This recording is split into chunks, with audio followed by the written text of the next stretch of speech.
Are you tired of signing up for credit repair and not seeing results? And it seems like you're just spinning your wheels every month, hoping and praying that everything comes off? If so, this is the video for you.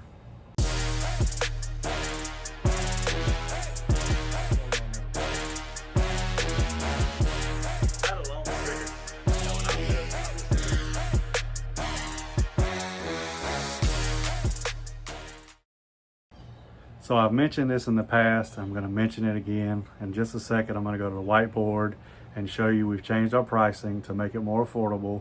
We are no longer offering Elite Credit Repair. We are only offering pre-litigation only, because not only do we want to get these items removed from your credit report, we want to get debts waived and we want to get money in your pocket as well. So check it out. All right, everybody, so here is the new pricing. I put the old pricing at the top. The Elite Credit Repair, the processing fee used to be $150, and then the monthly fee was $129. Everything was mailed out via certified mail using consumer laws. The pre-litigation, the processing fee was $250, and the monthly was $179. Everything also mailed out via certified mail. As you can see from the bottom left, the Elite Credit Repair is no longer available.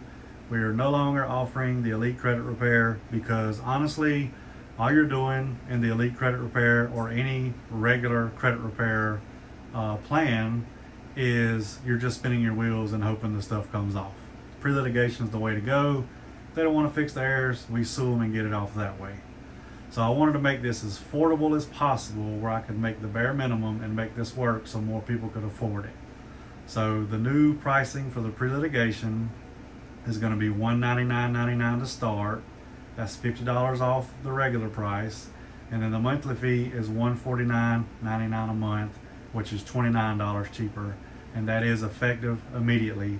So if you are interested in signing up, we now only offer pre-litigation credit repair. Regular credit repair is dead because all you're doing is spinning your wheels and hoping and praying this stuff comes off. If the bureaus ignore you, what are you going to do? If you don't have attorneys working for you, what are you going to do? You get stuck, you get to a plateau where really nothing's going to work but pre-litigation. If y'all have any questions, leave them in the comments. Hope you have a great weekend.